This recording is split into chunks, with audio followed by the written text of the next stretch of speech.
Anda masih di Mata Najwa, Ahok dan Ibu Kota. Saya bersama dengan PLT, Pelaksana Tugas Gubernur DKI Jakarta, Basuki Cahayapurnama atau Pak Ahok. Pak Ahok, tadi kita terputus di Tanah Abang. Saya mau melanjutkan soal itu. Yang jelas saat ini banyak kemudian yang merasa walaupun sudah digeser dan bukan digusur, pedagang PKL Tanah Abang, tapi tetap saja mereka percuma di Blok G sepi, tidak ada pembelinya. Berarti memang solusinya kurang tepat? Bukan solusi kurang tepat. Ini kan memang persoalan namanya pembeli kelas PKL itu kan tidak mungkin datang ke toko. Makanya kenapa tempat jualan PKL terbaik itu adalah di taman, di plaza seperti ini, atau di trotoar, atau depan stasiun keluar. Teorinya begitu. Nah, makanya sekarang gimana caranya? Kan kita bilang, Anda masuk dulu. Sekarang kita akan bangun jembatan. Pemerintah kan masih tender. Nanti keluar dari kereta api, stasiun kereta api Tanah Abang itu, langsung dia keluarnya lewat ke Blok G. Jadi sambil lewat ke situ, ini mesti direkayasa gitu loh. Yang parahnya Blok G itu bukan soal tidak lakunya. Di Jati Baru 10 masih ada preman yang menjualin lapak-lapak. Kemarin bilangnya apa? Lagi pilpres, jangan sikat dulu, gitu kan? Siapa yang bilang gitu? Ya ada wali kota bilangnya begitu, jangan dulu Pak nanti pilpres. Saya mah emang gue pikirin, bukan gue yang maju ini. Anda nggak mikirin bos Anda, Pak Jokowi? Bos gue yang mana? Ada Jokowi, ada Prabowo juga bos dua-duanya. Jadi kenapa mesti pikirin? Saya ingat Pak Ahok, Anda sempat bilang orang Jakarta itu paling jago acting, main sinetron. Apa sih cerita sinetron yang paling dramatis yang pernah Anda dengar dari warga Jakarta? Aku jarang. Sinetron paling dramatis bukan di film. Kampung Pulau Bukit Duri. Kayak gimana tuh? Sinetron banjir, kasihan terus. Tiap tahun TV datang. Saya udah bilang sampai kiamat juga lu banjir. Orang tinggal di badan sungai. Marah loh orang waktu itu dibilang gitu. Ya marah, biarin lu marah. Ngomong kenyataan. Saya bilang kalau kamu ngalah buat saya jamin tidak banjir. Berani taruhan? Nggak enak nih bilang taruhannya, nggak. Katanya tangkap polisi lagi taruhan. Susah juga ngomongnya. Tapi saya berani jamin tidak banjir asal Anda ngalah. Nanti yang Bukit Duri kelihatan itu. Nah sama kayak minta-minta barang. Kita ini terlalu enak sinetronnya. Kalau udah banjir, ada tunjangan hari banjir itu, bukan tunjangan hari raya. Sampai ada polisi marah. Polisi bilang begini sama saya. Pagi-pagi dia masak semacam nasi goreng sama goreng telur satu, kasih kepada yang kebanjiran di sana. Dia lihat sayurnya cuma gitu, langsung dibuang tong sampah. Sampai kesel mau dipukul, dan bilang polisi pukul orang. Kenapa? Dia tahu nanti ada dari yayasan mana yang makanannya lebih enak. Jadi itu sinetron yang paling top lah di Jakarta itu. Kalau soal banjir Kampung Pulau Bukit Duri. Saya mau ke Mas Nirwono Yoga dulu. Mendengar tadi pemaparan Pak Ahok, menjawab berbagai pertanyaan. Anda optimis sisa 40 bulan dari 60 bulan tugas ini akan bisa diselesaikan? Mana yang seharusnya bisa menjadi prioritas B? Kalau tadi komentar soal sinetron tadi dong, Anda setuju tidak warga Jakarta paling jago sinetron, terutama yang dramatisnya tadi di Kampung Pulau itu?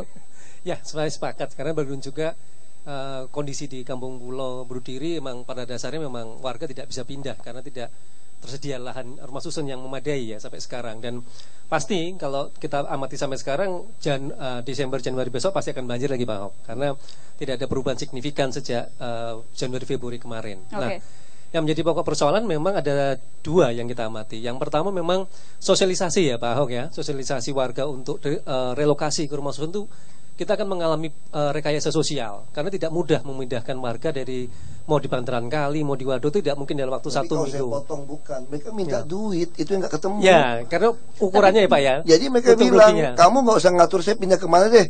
Yang penting semeter 3 juta udah beres. Nggak mau kemana urusan gua. Tapi tidak semuanya seperti itu dong Pak Ahok. Iya, tentu baik yang baik juga. Aku juga orang Jakarta, baik-baik aja kan. Juga.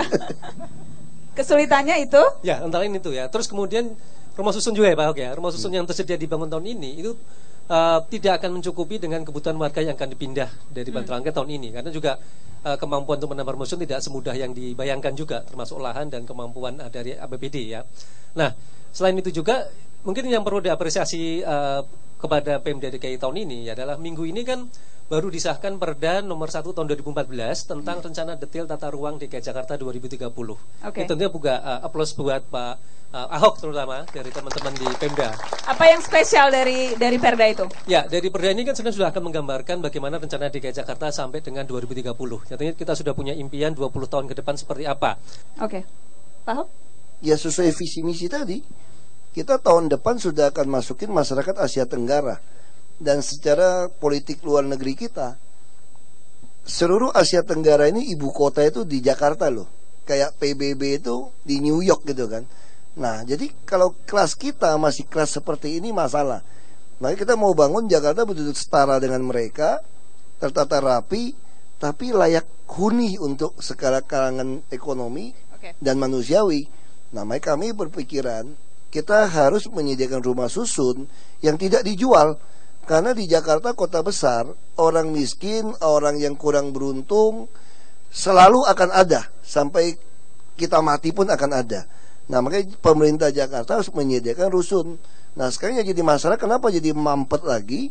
Rusun itu dijual-jualin, disewa-sewain dari orang yang dari pinggir sungai. Kita tanya, manusiawi juga jawabannya. Aduh Pak, saya dari lahir sampai umur 67 tahun miskin Pak. Bapak kasih saya rusun untuk apa? Saya juga orang miskin.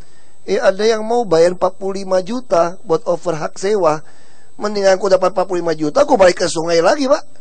Bisa bikin rumah 10 juta lagi di situ. Mungkin 5 juta bisa dagang voucher. Ya kan? Sisa 30 juta.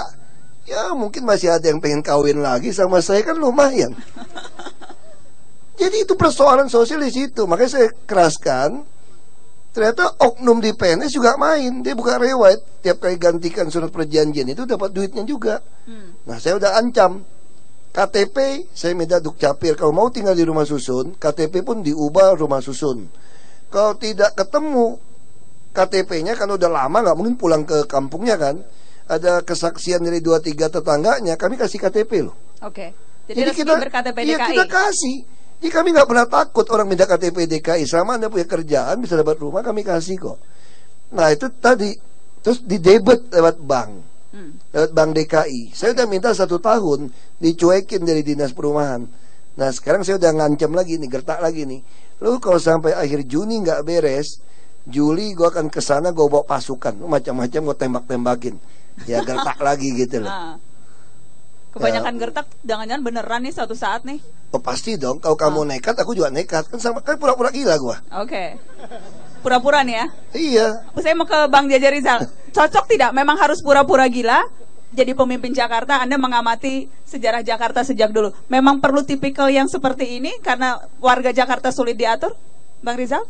Ya, menurut saya dalam sejarah yang panjang kan, Jakarta itu terkenal karena mayoritas yang tinggal itu lebih memilih menjadi trackers ketimbang believers. Artinya mereka hanya menjadikan Jakarta itu tempat rendezvous, tempat titik temu. Jadi mereka nggak punya ikatan dengan kota Jakarta. Mereka nggak punya kepedulian terhadap kota Jakarta. Karena kota Jakarta tempat gue nyari duit, ngeruk duit. Toh di sini juga semua orang ngeruk duit. Mau lingkungannya rusak, mau apa-apanya segala macam rusak, kebudayaannya rusak, hubungan sosialnya rusak. Bukan soal begitu. Selama ini kan kita ketemu gubernur, ketemu wakil gubernur yang selalu berpikir dialah sentral penyelesaian segala masalah. Tapi menurut saya masalah Jakarta ini kan udah kayak bulu kusut, orang Betawi bilang. Justru yang harus dicari adalah bagaimana kita gubernur dan wakil gubernur menjadi medium partisipasi publik menyelesaikan persoalan-persoalan Jakarta. Nah, Pak Ahok menurut saya banyak melakukan hal kayak begitu. Mengajak orang merasa terlibat. Ini masalah semua, bukan hanya masalah. Malam ini lumayan nih, dia muji gue nih. Emang biasanya nggak muji. Karena terlalu teman tuh jadi kurang baik juga dia kadang-kadang. Enggak, saya berapa hari berturut-turut ini menulis di media tentang Ahok dan memang belakangan saya mengkritik Pak Ahok keras sekali soal Monas. Pak Ahok kan orang yang bangga sekali bisa membersihkan Monas. Sampai nggak percaya tenaga dalam negeri dan ngambil dari tenaga Jerman, bersihin Monas jadi kinclong begitu. Terus saya bilang, Pak Ahok ini berpikir kayaknya rada kurang lengkap. Karena Monas itu menurut saya bukan hanya lahir, tapi juga batin. Saya kaget ya, Pak Ahok sekarang kok tiba-tiba ganas sama kaki 5 di Monas. Mau pakai senapan kejut Mau katanya. pakai senapan kejut. Ya sekarang baru jadi PLT udah mulai gerasak gerusuk kan? Kelihatan. Tapi menurut saya ini hal yang menarik karena Pak Ahok nggak tahu sejarah Monas, dia telah melakukan yang benar, mensterilisasi Monas. Oke. Komentar dikit Pak Ahok sebelum saya lempar ke audiens yang lain. Mau komentar dikit? Makanya ini soal persepsi kan. Orang kan tanya, kenapa kasih Karcher yang Jerman? Nah, saya tertariknya kenapa? Dia pernah bersihin semua monumen. Justru saya takut Kalau yang cuma bisa manjat tebing, bersihin Monas, kalau nggak pernah teruji, Monas rusak gimana? Kalau yang ini kan dia ada pernyataan, saya lihat pernah nggak bersihin monumen nasional negara lain? Pernah. Terus saya tanya, nanti kamu iklanin nggak di seluruh dunia? Kan saya ingin Monas itu jadi kebanggaan nasional seluruh dunia. Tahu nih ada Monas nih. Nah iklan di dunia nih siapa yang bayar? Nah kalau ada perusahaan Karcher dari Jerman, dia semua tuh dia akan promosi terus seperti dia bersihin monumen nasional di Amerika. Nah makanya saya pikir ini baik ini. Nah kalau yang lokal, saya tanya kamu pernah bersihin yang mana? Terus saya tawarin, lu bersihin Pancoran dulu deh, gue lihat dulu deh. Nggak mau, maunya Monas. Saya takut dong. Ini Monas cuma punya satu, kalau kerusak gimana? Makanya saya bilang nggak bisa kalau gitu. Udah, berarti Karcher yang menang. Dia mau promosiin di dunia, dan dia pengalaman bersihin berapa belas monumen dunia. Ya udah kasih. Yang lokal marah-marah nih. Udah tes dulu Pancoran, gue bilang. Nggak mau juga. Ya selamat datang, maunya Monas. Sekarang ada nggak yang mau bersihin? Nah sekarang Karcher bilang lagi, Pak kalau itu nggak mau dibersihin, kami yang bersihin deh. Nah saya tahan dulu nih. Aku tanya dulu, yang mana nih yang lokal-lokal yang jago-jago nih mau bersih dulu deh. Gue tes satu deh, nggak apa-apa deh. Nggak ada yang datang sampai hari ini. Nanti begitu gue kasih ke Karcher lagi, ya Ahok pro Karcher lagi, Jerman lagi katanya. Orang bilang ini tidak terserap nih, tidak kasih saya. Emang gue pikirin, yang penting gue selamatin 2,4 triliun, enak aja lu hambur-hamburin. Beli meja, beli kursi kagak karuan. Apa sih bangganya lu bisa nyerap anggaran? Kalau nyata lu nyolong semua, nggak bisa.